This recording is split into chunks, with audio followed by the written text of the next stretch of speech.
कांद्याच्या दरामध्ये सातत्यानं घसरण सुरू आहे। या दरम्यान लासलगाव बाजार समितीत कांद्याचे लिलाव सुरळीतपणे सुरू झालेत। लिलाव सुरू झाल्यानंतर कांद्याला सरासरी 500 रुपये प्रति क्विंटल दर मिळतोय। कांद्याला योग्य भाव मिळावा यासाठी काल लिलाव बंद आंदोलन करण्यात आलेलं होतं। आंदोलनानंतर सुद्धा भावातली घसरण मात्र सुरूच असल्याचं दिसतंय।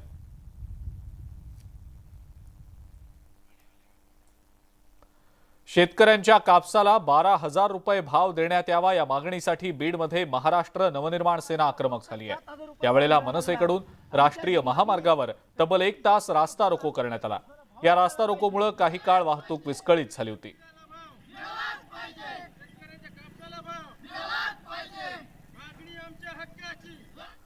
बुलढाणा जिल्ह्यातल्या देऊळगाव मही इथल्या एका शेतकऱ्यानं मेहनतीनं पिकवलेली कोबी चक्क मेंढ्यांना चरायला दिल्याचा प्रकार समोर आलाय। बाजारात कोबीला भाव नसल्यानं वाहतूक खर्च देखील परवडत नाहीये। त्यामुळे आर्थिक संकटात सापडलेल्या शेतकऱ्यानं 60,000 रुपये खर्चून फुलवलेल्या कोबीच्या मळ्यात मेंढ्या सोडल्या। शेतकऱ्यांना घामाचा पैसा मिळत नसल्यानं बळीराजा हतबल झालाय।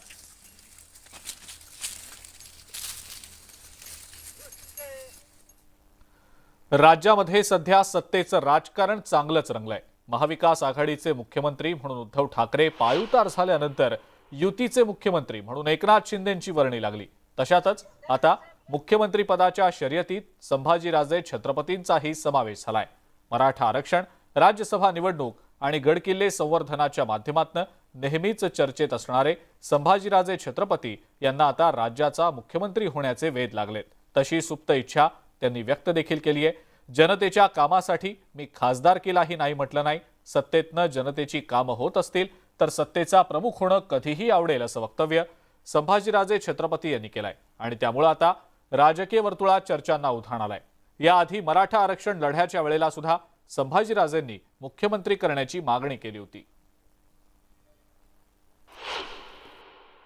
मुख्यमंत्री उद्याच राज्याचं नेतृत्व करायला आवडेल। कोणाला सत्तेत यायचं नाही, सत्ता केंद्र सगळ्यांनाच आवडते।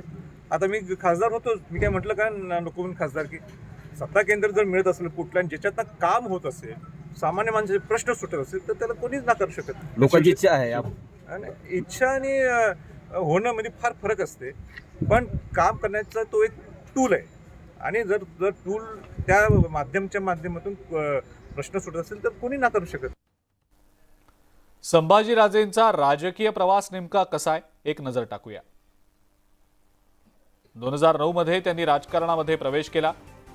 राष्ट्रवादी काँग्रेसकडून कोल्हापुरातनं लोकसभेची निवडणूक त्यांनी लढवली।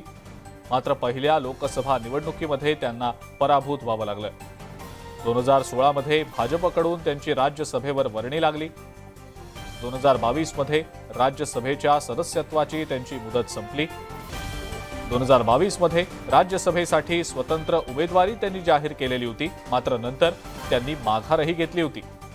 12 मे 2022ला स्वराज्य संघटनेची स्थापना त्यांनी केली होती। 15 वर्षांपासून रायगडावर शिवराज्याभिषेक दिनाचं आयोजन संभाजीराजेंच्या माध्यमातून होत असतं। 2007 पासून मराठा आरक्षणासाठी महाराष्ट्रभर दौरे देखील संभाजीराजेंनी केलेले आहेत।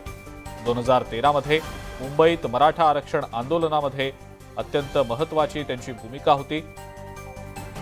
2013-14 मध्ये शिवशाहू यात्रा काढत त्यांनी आपला संपर्क वाढवलेला